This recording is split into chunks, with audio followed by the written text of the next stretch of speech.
I'm Nancy, 48 years old. I've been living with my husband and his mother since a few years ago. Nancy, do you know where my socks are? I want to go for a walk, but I can't find them. Gwen, are you wearing 2 socks on your right foot? Oh, you're right. No wonder it was uncomfortable to walk. We start living with her when she is diagnosed with dementia. But thankfully, her symptoms are still mild. And I only need to take care of her from time to time. Your foot must be feet warm from 2 layers of socks, keeping it away from cold. That's true. I hear some people turn to quick temper, but she's more like an innocent young child. I suppose my stress from home care is nothing compared to some others. Come, let's go for a walk together. After fixing up her socks, we go out for our daily walk. Even though her symptoms are mild, I can't let her go out alone. Since I've switched to working from home and taking care of her, I've been surprised and distracted by her absurd actions, but my days have been quite peaceful with her. By the way, I haven't seen Johnny lately. If he's misbehaving outside, I will scold him, okay? Gwen mentions at the dinner table. He's coming back tomorrow. This business trip is longer than usual. Ah, I see, business trip. I thought he was just wandering around somewhere. She sounds a bit disappointed, which makes me chuckle. Were you about to punish him? My husband Johnny is not a bad guy, but he is too laid back, which sometimes is problematic. He easily gets lost in time with work or hobbies, and he is irresponsible with money as well. I have to give him his allowance bit by bit, otherwise he spends it all at once. It's been Gwen's role to scold him every time I'm troubled. She used to be a scientist. She has a striking way of grilling Johnny with her logic, and it's entertaining to watch him unable to counter. I suppose my relationship with my mother-in-law is much more harmonious compared to some others, hence we are able to live peacefully together. In spite of that, as Gwen mentions, Johnny has been absent from home more often. He says he's working harder as my income is reduced due to the change in my work style, but I have a mixed feelings. That's because our financial status hasn't been affected since we moved in with Gwen and there is no rent to pay. I would rather have him spend more time with his mother, so I want him to come home sooner than later. He has been coming back quite late and having more business trips in these 3 months. When he's finally back this time and I'm taking out his laundry from his suitcase, I found undershirts that I haven't seen before. Hey, where did you get these undershirts? What? He looks trivially surprised by my light-hearted question. They were in your suitcase. They didn't look like the ones I bought for you, so I was wondering. Oh yeah, I bought them. The ones you packed were old, weren't they? They were torn. Really? I packed everything new. Did you tear them? Are you sure?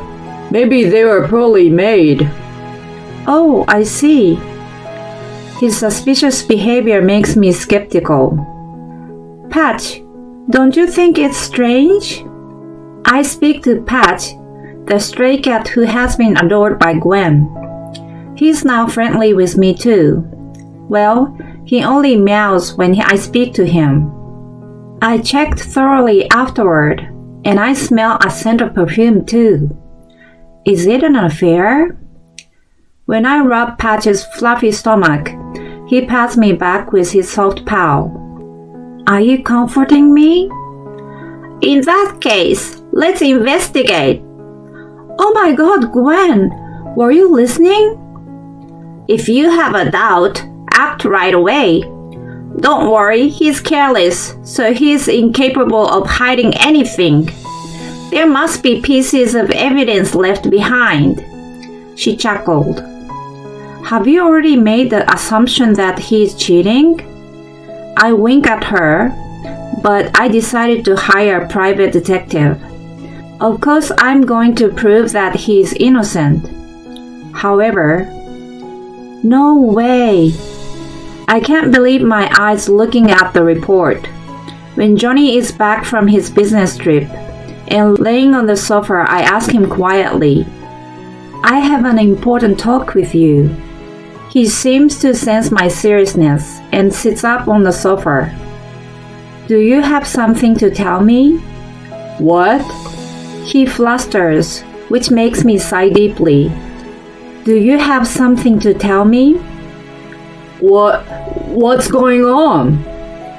You have something to say, don't you?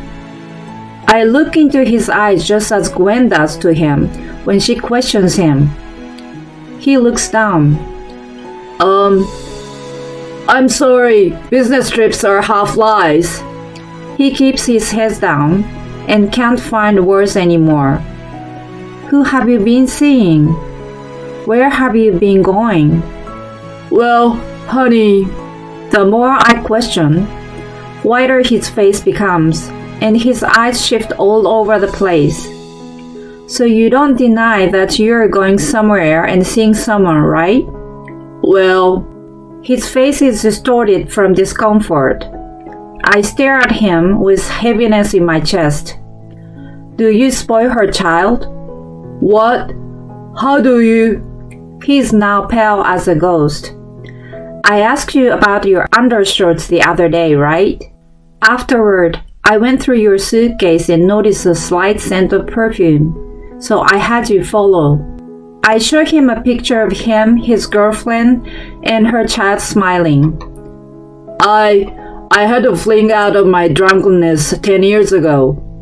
As soon as I found out she was married, I never contacted her.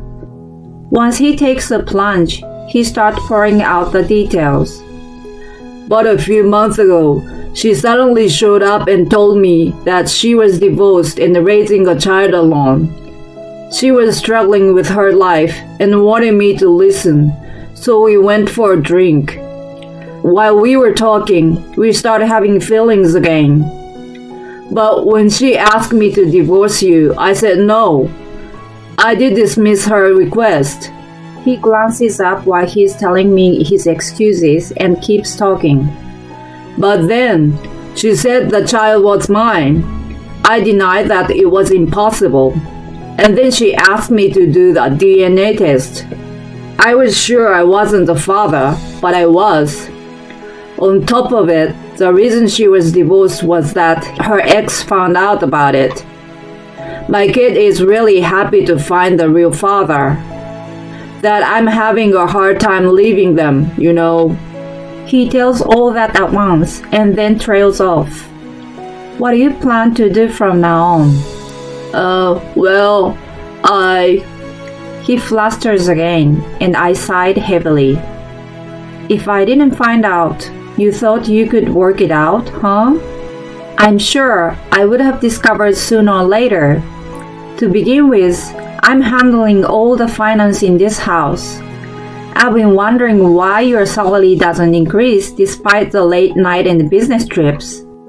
Then I found the undershirts and the scent. Don't you think it's crazier to not notice? Aside from that, if this girl is really your daughter, you need to settle things out for her future. Let's discuss this in a week. Think hard about it.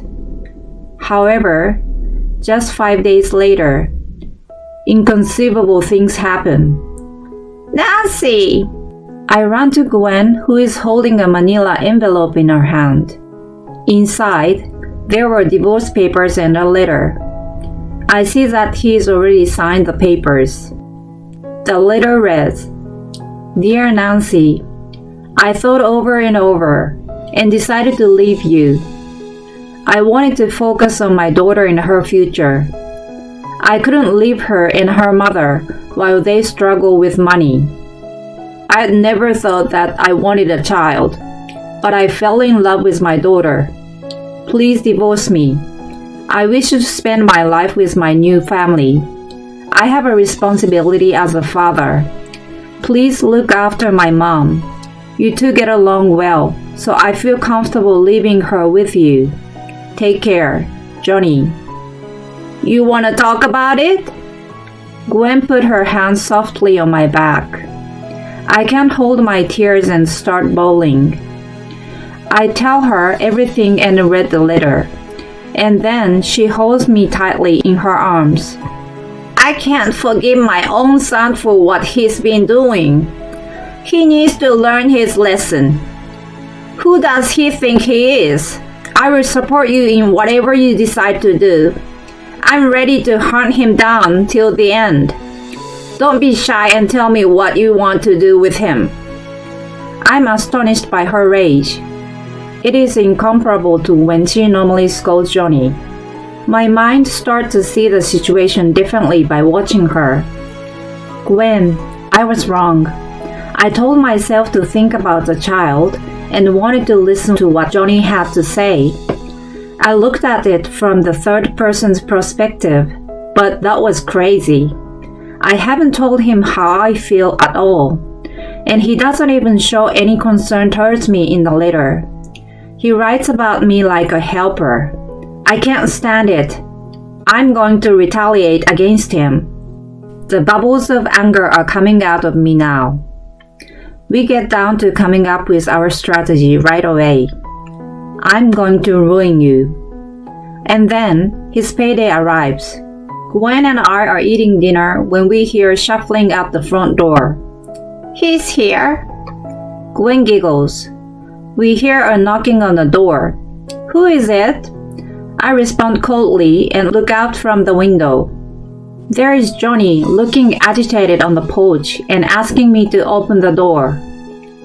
Oh, even though you've left your wife and your own mother behind, you want to come back after just a couple weeks? Gwen comically says and pops her head out beside me. No, I don't want to come back. Give me back my paycheck. He yells impatiently. But you have your own bank card and cut mine off. You took some out. Reason why he's in such distress is that Gwen and I have convinced his office to change the payable account. Let's take his salary. When Gwen first mentions it, I think it's impossible and her symptoms are worsening. But he cheerfully says with a smile, it's out of question to have his salary deposited into someone else's account. However, if it's another account of his, there's no problem. What? She makes a call to his office. Mr. C, it's been a long time. How have you been? I would like to ask you for a favor today. She has been a good friend of a CEO for a long time, and he also thinks the world of her. He willingly accepts her request after hearing the circumstances. Your paycheck is in your account for sure. I also have another account under your name. I forget to tell you though. The kind of relationship the CEO and Gwen has makes it possible, and he agrees to pay into the account that she had opened an extra life savings for Johnny. It's my money. Yes, it's your salary. And as long as Nancy is your wife, you must pay her a portion from it. What? He is stunned by Gwen's reply. Johnny, I still have a divorce paper. I haven't signed or submitted it. We are still married. Why? To be honest, I have thought to get it done and over with immediately, but Gwen and I realize that it's worth staying married while we go through our plan. I'm saving the divorce papers for the time being. If you really want to divorce, you shouldn't just leave it to me, but make sure that I sign and submit it, you know. That's all I say and draw curtains and walk away from the window. Of course, the door lock has been changed, and a sturdy bolt lock as well. All the windows are shut and locked, and the video surveillance is installed and working normally. Johnny walks around the house and sees if there is any opportunity to get inside, but he gives up in the end. Here, you can use it for whatever you want. No way! Gwen passes me an ATM card, but I don't plan to touch the money. My own paycheck is enough to live for now. Even though I take it from her hand, I immediately put it in a safe place. A few days later, Johnny visits again. We've asked him to come with his daughter and her mother. Huh? Why? Mr. C? Yes, he offers to act as a witness today. We have a DNA test kit for a legal paternity. I smile broadly, to which Johnny returns an unpleasant look. I've already told you that the result has been out. But I haven't seen the actual collection of specimens and the result on paper. Johnny reluctantly agrees when he sees my intent glare. You don't look comfortable with it. Is there some problem if we check? It's not a big deal for us. It's up to you to decide. But we have told you that we will change back the account and finalize the divorce if you agree to one request, right? Our request is to take the specimens in front of us and prove the paternity of your daughter. Mr. C is here to be the witness as mentioned before. Okay. Just do it and get it done with. As long as this ends here, I don't care. Johnny sighs heavily and grabs the test kit, but his girlfriend looks white as a ghost. Oh, why?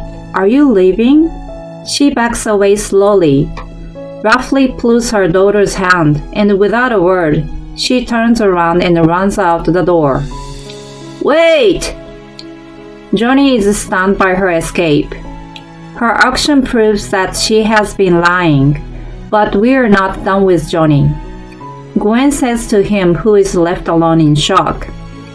If it was me, I would take the test and pocket the money for now, and then before the result is out, I would plan an escape. Maybe she's not that clever, is she? She laughs out loud, to which I make a mental note. Dementia or not. Never step on the wrong side of her foot. But what do you mean, my child? Did she really test your specimens? I waive the additional report from the investigation. Your girlfriend gets around. It's amazing that she approached every single guy she has slept with around the time she conceived. But true love is only one. She has been together with a guy since high school who is currently unemployed. He seems to be the father. No, that can't be. Why don't you go and check? His current address is on the report. He scowls at me and hastily runs out of the house with the report in his hand. Such a fool! Gwen shrugged her shoulder. We thank Mr. C for coming all the way amidst his busy schedule. He gladly accepts the gift of wine and gives us a big hug when he leaves. We throw away the DNA test kit as it is useless now. Later on, Johnny comes back knocking on the door. We look at each other expectantly with wide smiles. I'm told she's not my daughter. On top of it, my saving is all gone. She keeps denying it even though I show her my bank statement. The porch light shone a disappointed Johnny like a spotlight in the dusk. Gwen and I watch him in despair and smile discreetly. And what do you want now? Gwen asked, holding her laughter. What do you mean? He mumbles like a little boy, but she doesn't hold back. This is a house of a wife and a mother you have left behind. You have left on your own will, so I can't let you come back just because you change your mind. Mom? Who are you calling that? We're like strangers as soon as you get divorced. Besides, I have a very precious daughter who is willing to look after me, even though I have troublesome dementia. I doubt that there is a son who can abandon his sick mother anyway. Johnny tears up with a grim look on his face. On the contrary, I tear up from the happiness of being called a precious daughter. Please take the envelope in the post and leave. The money you need for the time being is separated into smaller envelope inside. If you use it all at once, you won't last until your next paycheck. Be careful. You will get the full paycheck from next month. Nancy, you're the only one for me after all. If you still care about me, we can restart, can't we? His face brightened up, but I have absolutely no intention to do so. That envelope is my last kindness to you. Take care of yourself. Wait, please. It was all my fault. I will never ever make the same mistake. Please forgive me. With a bang of the door, he is shut out by Gwen. After that, we sold the house and moved out. Gwen makes me her legal guardians before her dementia worsens, and I'm now able to move all the assets as I wish. Her meticulousness renews my respect for her. She has chosen to live at a residential care facility, and I have my own apartment nearby. It gives me peace of mind to be close to her. I'm back to my full-time work now. As soon as all the legal matters and the relocation were done, I finally submitted the divorce paper and demanded alimony. Gwen has forced the lawyer to collect all the money in Johnny's extra savings account, which she had opened for him, and Johnny gave up without a fight. I'm a bit sad about losing the status of her daughter-in-law, but Gwen and I will continue having a great friendship.